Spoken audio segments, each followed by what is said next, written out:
श्रीगुरुभ्यो नमः। हरिः ओम्। यत्पदं वेदसंवेद्यं कटाक्षेणापि वीक्षितुं न क्षमन्ते विमतयस्तमुपासे श्रियः पतिम्। ವಿಶ್ವದಾದ್ಯಂತ ಯೋಗ ದಿನಾಚರಣೆ ನಡೆದಿದೆ. ಭಾರತ ದೇಶದ ಕೊಡುಗೆಯಾದ ಯೋಗ ಇದು ಇಡೀ ವಿಶ್ವಕ್ಕೆ ಆರೋಗ್ಯವನ್ನು ನೀಡುತ್ತಾ ಇದೆ. ಇದು ನಮ್ಮೆಲ್ಲರ ಭಾರತೀಯರ ಹೆಮ್ಮೆಯ ಸಂಗತಿ. ಯೋಗ ಇದು ಆರೋಗ್ಯವನ್ನು ದೇಹಕ್ಕೆ ನೀಡುತ್ತದೆ, ಮನಸ್ಸಿಗೂ ನೀಡುತ್ತೆ. ಮನಸ್ಸಿನಲ್ಲಿರುವ ಅಶಾಂತಿ, ಅಸಮಾಧಾನ ಇವುಗಳೆಲ್ಲವನ್ನ ದೂರ ಮಾಡಿ ನೆಮ್ಮದಿಯನ್ನು ನೀಡುವಂತಹ ಉತ್ತಮವಾದ ಶಕ್ತಿ ಯೋಗದಲ್ಲಿದೆ. ಇಂತಹ ಯೋಗವನ್ನ ಪ್ರಾರಂಭ ಮಾಡಿದ್ದು ಭಗವಂತನೇ ಮೂಲಭೂತವಾಗಿ. ವಿಷ್ಣು ಸಹಸ್ರನಾಮಗಳಲ್ಲಿ ಭಗವಂತನನ್ನು ಯೋಗವಿದಾಂ ನೇತಾ ಎಂಬುದಾಗಿ ಕರೆದಿದ್ದಾರೆ. ಯೋಗೋ ಯೋಗವಿದಾಂ ನೇತಾ. ಜಗತ್ತಿಗೆ ಈ ಯೋಗವನ್ನ ಕೊಡುವುದು ಮಾತ್ರ ಅಲ್ಲ, ಆ ಯೋಗದ ಬಗ್ಗೆ ತಿಳುವಳಿಕೆಯನ್ನು ನೀಡಿ ಅದಕ್ಕೆ ಪ್ರವರ್ತನೆಯನ್ನು, ಚಾಲನೆಯನ್ನು ಅಂದೇ ಕೊಟ್ಟಂತಹ ಮಹಾನುಭಾವ ಭಗವಂತ ಶ್ರೀಹರಿ ಎಂಬುದಾಗಿ ವಿಷ್ಣು ಸಹಸ್ರನಾಮದಲ್ಲಿ ನಾವು ಕೇಳುತ್ತೇವೆ. ಶ್ರೀಮದ್ ಭಗವದ್ಗೀತೆಯ ಕೊನೆಯಲ್ಲಿಯೂ ಕೂಡ ಯತ್ರ ಯೋಗೇಶ್ವರಃ ಕೃಷ್ಣಃ ಯತ್ರ ಪಾರ್ಥೋ ಧನುರ್ಧರಃ ತತ್ರ ಶ್ರೀರ್ ವಿಜಯೋ ಭೂತಿ ಧ್ರುವಾನೀತಿರ್ಮತಿರ್ಮಮ ಎಂಬುದಾಗಿ ಶ್ರೀಕೃಷ್ಣ ಪರಮಾತ್ಮ ಅವನು ಯೋಗೇಶ್ವರ, ಜಗತ್ತಿಗೆಲ್ಲ ಯೋಗವನ್ನು ತಿಳಿಸಿಕೊಟ್ಟವ, ಯೋಗವನ್ನು ನಡೆಸುವುದಕ್ಕೆ ಶಕ್ತಿಯನ್ನು ಕೊಡುವವ ಶ್ರೀಕೃಷ್ಣ ಪರಮಾತ್ಮ. ಅಂತಹ ಶ್ರೀಕೃಷ್ಣ ಪರಮಾತ್ಮ ಯೋಗೇಶ್ವರನಾಗಿ ಎಲ್ಲಿರ್ತಾನೆ ಅಲ್ಲಿ ಜಯ, ಅಲ್ಲಿ ಸಂಪತ್ತು, ಅಲ್ಲಿ ನೀತಿ, ಎಲ್ಲ ಸದ್ಗುಣಗಳು ಕೂಡ ಆ ಯೋಗೇಶ್ವರನಾದ ಕೃಷ್ಣ ಇದ್ದಲ್ಲಿ ಇರುತ್ತೆ ಅಂತ ಶ್ರೀಮದ್ ಭಗವದ್ಗೀತೆಯ ಕೊನೆಯಲ್ಲಿ ವೇದವ್ಯಾಸದೇವರು ಸಂಜಯನ ಮಾತಿನಲ್ಲಿ ತಿಳಿಸಿದ್ದಾರೆ. ಹಾಗಾದರೆ ಇವತ್ತು ನಮ್ಮ ಜೀವನದಲ್ಲಿ ಯೋಗೇಶ್ವರನಾದ ಕೃಷ್ಣನನ್ನು ನಾವೆಲ್ಲ ನಮ್ಮೊಳಗೆ ಇಟ್ಟುಕೊಳ್ಳಬೇಕು. ಅಂದರೆ ಶ್ರೀಕೃಷ್ಣ ಪರಮಾತ್ಮನ ಉಪದೇಶದ ಮಾರ್ಗದಲ್ಲಿ ಭಗವದ್ಗೀತೆಯಲ್ಲಿ ಹೇಳಿದಂತೆ ಯೋಗದ ಅನುಷ್ಠಾನವನ್ನು ಮಾಡಿದರೆ, ಧ್ಯಾನವನ್ನು ಮಾಡಿದರೆ, ಭಗವಂತನ ನಾಮಗಳ ಜಪವನ್ನು ಮಾಡಿದರೆ, ಏಕಾಗ್ರವಾದ ಮನಸ್ಸಿನಿಂದ ಚಿಂತನವನ್ನು ಮಾಡಿದರೆ ನಮ್ಮ ಎಲ್ಲ ವಿಧವಾದ ರೋಗ ರುಜಿನಗಳು, ಮಾನಸಿಕವಾದ ವ್ಯಥೆಗಳೆಲ್ಲ ದೂರವಾಗಿ ಉತ್ಸಾಹ ಶಕ್ತಿ ನಮ್ಮಲ್ಲಿ ಪರಿಪೂರ್ಣವಾಗಿ ದೊಡ್ಡ ದೊಡ್ಡ ಸಾಧನೆಗಳನ್ನು ಮಾಡುವುದಕ್ಕೆ ಸಾಧ್ಯವಾಗತ್ತೆ.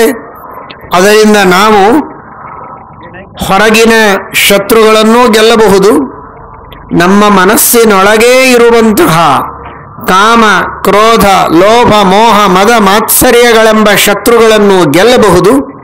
ಅಂತಹ ವಿಜಯವನ್ನು ನಾವು ಪಡೆದುಕೊಳ್ಳುವುದಕ್ಕೆ ಸಾಧ್ಯವಾಗುತ್ತೆ.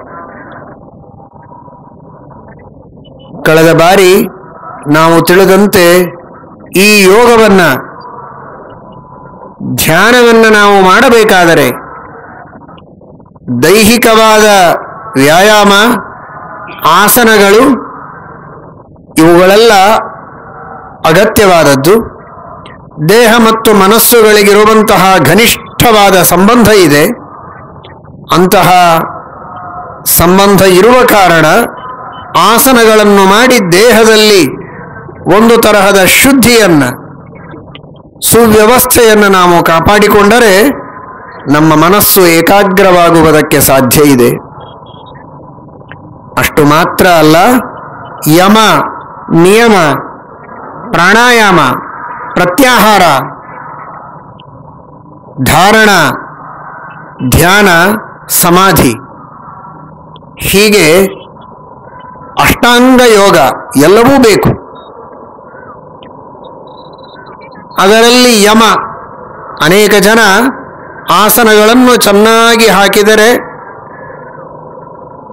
ಕಣ್ಣು ಮುಚ್ಚಿ ಧ್ಯಾನ ಮಾಡಿದರೆ ಸಾಕು, ಯೋಗವನ್ನು ನಾವು ಮಾಡಿದ ಹಾಗೆ ಎನ್ನುವ ತೃಪ್ತಿಯಲ್ಲಿ ಇರ್ತಾರೆ. ಶಾಸ್ತ್ರ ಹೇಳುವುದು ಅಷ್ಟಾಂಗ ಯೋಗ. ಯಮ ಇದು ಬಹಳ ಮಹತ್ವದ್ದು. ಮೊದಲನ ಹಂತದಲ್ಲಿ ಯಮ ಅಂದ್ರೆ ಏನು ಅಂತ, ಯಮ ಅಂದಾಕ್ಷಣಕ್ಕೆ ಕೆಲವರಿಗೆ ಬೇರೆ ಅರ್ಥ ತಲೆಯಲ್ಲಿ ಬರುತ್ತೆ. ಭಯ ಪಡ್ತಾರೆ ಯಮದೇವರು ಅಂದ್ರೆ. ಆ ಯಮ ಅಲ್ಲ.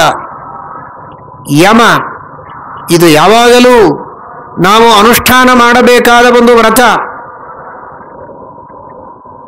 ಅದಕ್ಕೆ ಯಾವ ದೇಶದ ನಿಯಮ ಇಲ್ಲ, ಯಾವ ಕಾಲದ ನಿಯಮ ಇಲ್ಲ. ಎಲ್ಲ ದೇಶಗಳಲ್ಲಿಯೂ ಎಲ್ಲ ಕಾಲಗಳಲ್ಲಿಯೂ ಎಲ್ಲರೂ ಅನುಷ್ಠಾನ ಮಾಡಲೇಬೇಕಾದ ಕೆಲವು ಸಾರ್ವಭೌಮ ವ್ರತಗಳೇನಿವೆ ಅವುಗಳನ್ನು ಯಮ ಅಂತಾರೆ. ಅದ್ಯಾವುದು? ಅಹಿಂಸಾ, ಮನಸ್ಸಿನಿಂದಲೂ ಮಾತಿನಿಂದಲೂ ಕೃತಿಯಿಂದಲೂ ಇನ್ನೊಬ್ಬರಿಗೆ ಹಿಂಸೆಯನ್ನು ಮಾಡದಿರುವುದು, ಇದು ಅಹಿಂಸಾ. ಇದೊಂದು ಯಮ. ಒಬ್ಬ ವ್ಯಕ್ತಿಗೆ ಹಿಂಸೆಯನ್ನ ಮಾಡುವ ಪ್ರವೃತ್ತಿ ನಮ್ಮ ಮನಸ್ಸಿನಲ್ಲಿದ್ದರೆ ಅದೊಂದು ಕೊಳಚೆ. ಆ ಕೊಳಚೆ ಇದ್ದರೆ ನಮ್ಮ ಮನಸ್ಸಿಗೆ ಏಕಾಗ್ರತೆ ಬರುವುದಿಲ್ಲ. ಧ್ಯಾನದಲ್ಲಿ ಯಾರ ಮೇಲೆ ದ್ವೇಷ ಇದೆ, ಅಸೂಯೆ ಇದೆ, ಯಾರ ಹಿಂಸೆಗಾಗಿ ನಾವು ಮುಂದಾಗ್ತಾ ಇದ್ದೇವೆ ಅದೇ ಆಲೋಚನೆ ಇರುತ್ತೆ. ಅದಿರಬಾರದು. ಅಹಿಂಸಾ. ಸತ್ಯ, ಸತ್ಯವನ್ನೇ ನುಡಿಯಬೇಕು. ಆಗ ಮನಸ್ಸಿಗೆ ಯಾವುದೇ ಚಿಂತೆ ಇರೋದಿಲ್ಲ. ಸುಳ್ಳು ಮಾತನಾಡಿದ ವ್ಯಕ್ತಿ ತನ್ನ ಸುಳ್ಳನ್ನು ಸಮರ್ಥನೆ ಮಾಡಿಕೊಳ್ಳುವುದಕ್ಕೆ ಆ ಸುಳ್ಳು ಗುಟ್ಟು ರಟ್ಟಾಗಬಾರದು ಅಂತ ಅನೇಕ ಆಲೋಚನೆಗಳನ್ನು ಮಾಡ್ತಾ ಇರ್ತಾನೆ. ಏಕಾಗ್ರತೆ ಬರೋದಿಲ್ಲ. ಇದ್ದದ್ದನ್ನು ಇದ್ದ ಹಾಗೆ ನುಡಿದಂತಹ ಸತ್ಯವಚನವನ್ನ ಪರಿಪಾಲನೆ ಮಾಡುವ ವ್ಯಕ್ತಿಗೆ ನಿಶ್ಚಿಂತತೆ ಇರುತ್ತೆ, ಮನಸ್ಸಿಗೆ ಏಕಾಗ್ರತೆ ಇದೆ. ಅಸ್ತೇಯ, ಕಳ್ಳತನ ಮಾಡಬಾರದು. ಕಳ್ಳತನ ಮಾಡಿದರೂ ಮನಸ್ಸಿಗೆ ವ್ಯಗ್ರತೆ. ಕಳ್ಳತನ ಮಾಡಿದ ಹಣವನ್ನು, ಬಂಗಾರ, ಬೆಳ್ಳಿ ಮೊದಲಾದ ವಸ್ತುಗಳನ್ನು ತಂದಾಗ ಒಂದು ಆನಂದ ಇದ್ದರೂ ಮನಸ್ಸಿನಲ್ಲಿ ಒಂದು ದುಗುಡ, ಭಯ, ಚಿಂತೆ. ಯಾರ ಕೈಗಾದರೂ ಸಿಕ್ಕರೆ ಹೇಗೆ ಅಂತ. ಜೊತೆಗೆ ಪಾಪ. ನಮ್ಮ ಭಾರತೀಯರಲ್ಲಿ ಪುಣ್ಯ ಪಾಪಗಳ ಬಗ್ಗೆ ಶ್ರದ್ಧೆ ಇದೆ. ಸತ್ಕರ್ಮಗಳನ್ನು ಮಾಡಿದರೆ ಪುಣ್ಯ ಇದೆ, ಕೆಟ್ಟ ಕೆಲಸ ಮಾಡಿದರೆ ಪಾಪ ಇದೆ. ಕಳ್ಳತನದಿಂದ ಪಾಪ. ಆ ಪಾಪವೂ ಇವನ ಕಾರ್ಯದಲ್ಲಿ ಯಶಸ್ಸನ್ನು ಕೊಡುವುದಿಲ್ಲ, ಧ್ಯಾನವನ್ನ ಏಕಾಗ್ರವಾಗಿ ಮಾಡುವುದಕ್ಕೆ ಬಿಡೋದಿಲ್ಲ. ಜೊತೆಗೆ ಇವನ ಮಾನಸಿಕವಾದ ಚಿಂತೆಯೂ ಇವನನ್ನು ಹಾಳು ಮಾಡುತ್ತೆ. ಅದಕ್ಕಾಗಿ ಅಸ್ತೇಯ, ಕಳ್ಳತನ ಮಾಡಬಾರದು. ಬ್ರಹ್ಮಚರ್ಯ, ವಿಶೇಷವಾಗಿ ಎಲ್ಲ ವಿದ್ಯಾರ್ಥಿನಿಯರಿಗೆ ಬೇಕಾದಂತಹ ಅತ್ಯಂತ ಅಮೂಲ್ಯವಾದ ಅವಶ್ಯಕವಾದ ವಸ್ತು. ಈ ಕಲ್ಪನೆಯನ್ನ, ಈ ಒಂದು ತತ್ವವನ್ನ ಭಾರತೀಯರು ನಮಗೆ ನೀಡಿದ್ದು, ನಮ್ಮ ಋಷಿಗಳು ಮುನಿಗಳು ನೀಡಿದ್ದು, ಪರಮಾತ್ಮ ಉಪದೇಶ ಮಾಡಿದ್ದು. ಅಂತಹ ಬ್ರಹ್ಮಚರ್ಯ, ಇಂದ್ರಿಯಗಳ ನಿಗ್ರಹ, ಮನಸ್ಸು ಯಾವಾಗಲೂ ಆ ಪರಬ್ರಹ್ಮನ ಕಡೆಗೆ ಇರಬೇಕು. ಕೇವಲ ಭೋಗಗಳ ಕಡೆಗೆ ಆಸಕ್ತವಾಗಬಾರದು.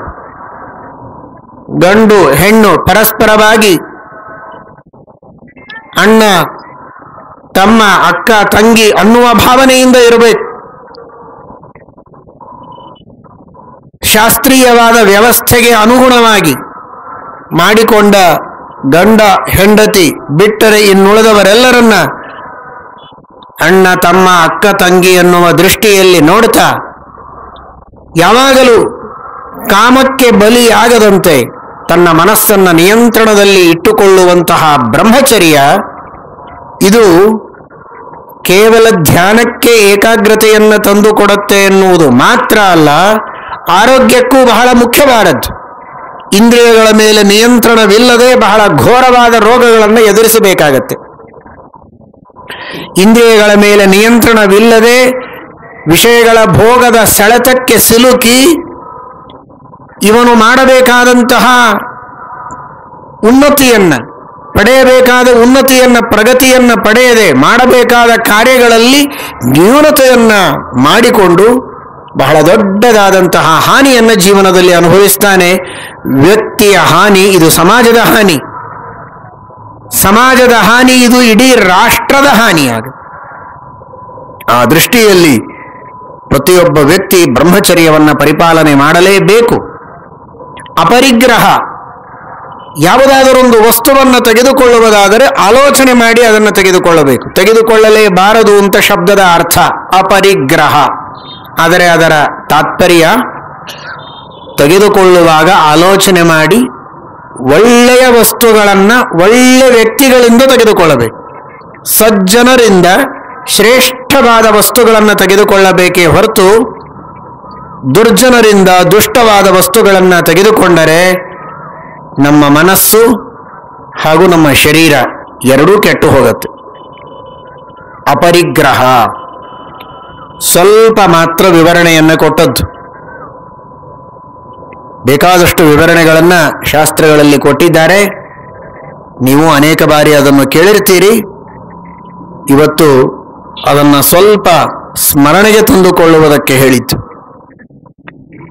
ಎಲ್ಲದರ ಮೇಲಾಗಿ ದೇವರಲ್ಲಿ ಶ್ರದ್ಧೆ, ಭಕ್ತಿ, ನಮ್ಮನ್ನೆಲ್ಲ ಹುಟ್ಟಿಸಿದವ, ನಮಗೆಲ್ಲ ರಕ್ಷಣೆ ಮಾಡುವವ ಆ ಸ್ವಾಮಿ ದೇವರಿದ್ದಾನೆ.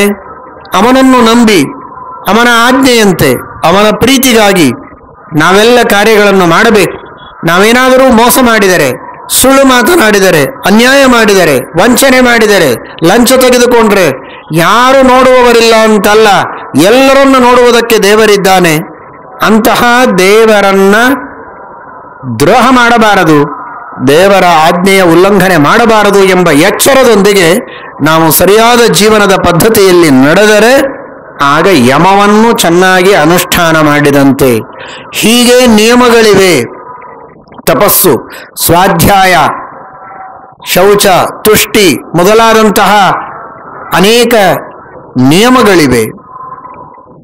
ಆಸನ, ಪ್ರಾಣಾಯಾಮ, ಧಾರಣ, ಧ್ಯಾನ, ಕೊನೆಗೆ ನಾವು ಮುಟ್ಟುವುದು ಸಮಾಧಿಯ ಒಂದು ಹಂತವನ್ನು. ಇಂತಹ ಎಲ್ಲ ತರಹದ ಯೋಗಗಳನ್ನು ಅನುಷ್ಠಾನ ಮಾಡ್ತಾ ನಮ್ಮ ಬಾಳನ್ನು ಬಂಗಾರ ಮಾಡಿಕೊಳ್ಳಬೇಕು ಅನ್ನುವ ಉದ್ದೇಶವೇ ಈ ಯೋಗ ದಿನಾಚರಣೆಯ ಹಿನ್ನೆಲೆಯಲ್ಲಿದೆ. ಇದೀಗ ನೀವು ತಿಳಿದಂತೆ ಈ ದಿನಾಚರಣೆಯ ಪ್ರಸಂಗದಲ್ಲಿ ಮಾತ್ರ ಅಲ್ಲದೆ ನಿತ್ಯವೂ ಯೋಗ ನಮ್ಮ ಅನುಷ್ಠಾನದಲ್ಲಿರಬೇಕು. ಹಾಗೆ ಎಲ್ಲ ಸಜ್ಜನರು ನಾವೆಲ್ಲ ಪ್ರಯತ್ನ ಮಾಡೋಣ. ಭಗವಂತ ಎಲ್ಲರಿಗೆ ಶ್ರೇಯಸ್ಸನ್ನು ನೀಡಲಿ. ಈ ಶಾಲೆಯ ವತಿಯಿಂದ, ಪತಂಜಲಿ ಯೋಗ ಪ್ರಚಾರದ ಈ ಒಂದು ಸಮಿತಿಯ ವತಿಯಿಂದ ಯೋಗ ದಿನಾಚರಣೆ, ಯೋಗಾಭ್ಯಾಸದ ತರಬೇತಿ ನಡೆದದ್ದು ಅತ್ಯಂತ ಶ್ಲಾಘನೀಯವಾದದ್ದು, ಪ್ರಶಂಸನೀಯವಾದದ್ದು. ಎಲ್ಲರಿಗೂ ದೇವರ ಅನುಗ್ರಹವಿರಲಿ. ಶ್ರೀಕೃಷ್ಣ ಅರ್ಪಣಮಸ್ತು.